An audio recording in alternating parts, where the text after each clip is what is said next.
भारद्वाज पुत्र द्रोण एक बहुत बड़े धनुर्धर हैं, इस बात से उस समय सभी परिचित थे। परंतु उन्होंने द्रुपद के द्वारा अपमानित होने के बाद भी अपने अस्त्र नहीं उठाए थे और अपने अपमान का घूंट पीकर अपने पुत्र और पत्नी के साथ हस्तिनापुर चले आए थे।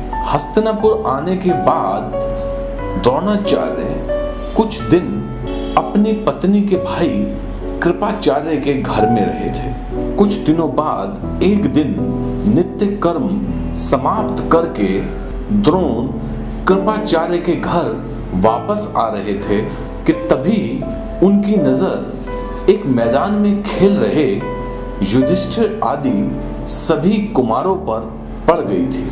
उन्होंने देखा कि उन राजकुमारों की गेंद एक कुएं में गिर गई है और वह सभी राजकुमार अपनी गेंद को निकाल नहीं पा रहे हैं। तब द्रोण ने उन सभी से यह कहा था कि धिक्कार है तुम्हारे क्षत्रिय बल और अस्त्र कौशल पर, तुम लोग एक कुएं से एक गेंद भी नहीं निकाल सकते।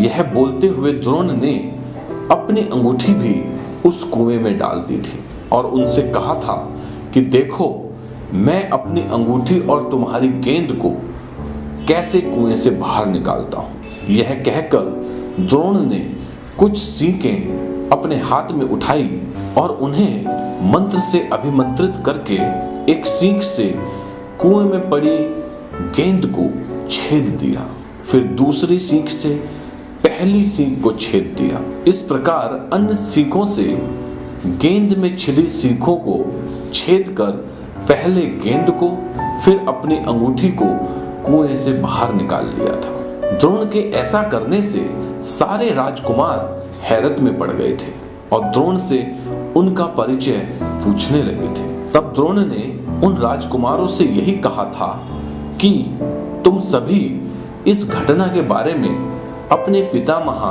भीष्म को बताना, तो वह मुझे अवश्य ही पहचान जाएंगे। सभी राजकुमारों ने महल में आकर जब यह घटना भीष्म को बताई थी तो भीष्म समझ गए थे कि हो ना हो महारथी द्रोण ही हस्तिनापुर पधारे हैं। तब उन्होंने यह निश्चय किया था कि मुझे इन राजकुमारों को द्रोण से ही आगे के अस्त्र शस्त्रों की शिक्षा दिलानी चाहिए। इसलिए वह स्वयं ही आकर द्रोण को अपने साथ लिवा ले गए थे और उनका खूब स्वागत सत्कार किया था और फिर उन्हें रहने के लिए एक बड़ा सा भवन और बहुत सा धन देकर सभी कौरव और पांडव राजकुमारों को शिक्षा देने की जिम्मेदारी उन पर सौंप दी थी। इस प्रकार धृतराष्ट्र और पांडु के सभी पुत्र द्रोणाचार्य से शिक्षा प्राप्त करने लगे थे।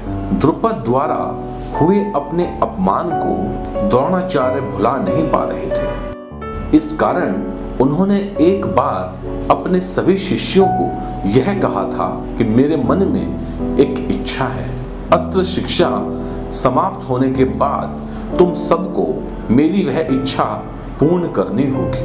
आचार्य द्रोण की यह बात सुनकर सभी राजकुमार कुछ भी नहीं बोल पाए थे, परंतु अर्जुन ने बड़े ही उत्साह के साथ अपने आचार्य की इच्छा को पूर्ण करने की प्रतिज्ञा कर ली थी, जिससे द्रोणाचार्य अर्जुन पर बड़े ही प्रसन्न हो गए थे और अर्जुन को उन्होंने अपने हृदय से लगा लिया था।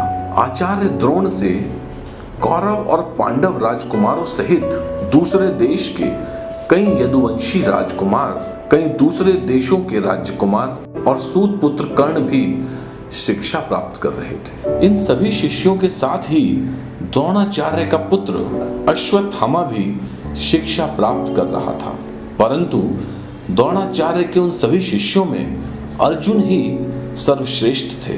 अर्जुन के सर्वश्रेष्ठ होने के पीछे अर्जुन की अपनी मेहनत थी, क्योंकि अर्जुन दिन में तो सभी के साथ अपने अस्त्रों का अभ्यास करते ही थे, साथ ही रात में जब सभी सो जाया करते थे तब अर्जुन अंधेरे में अपने शस्त्रों द्वारा लक्ष्य भेदने का अभ्यास किया करते थे। एक बार रात के समय आचार्य द्रोण को अर्जुन की प्रत्यंचा की टंकार सुनाई पड़ी।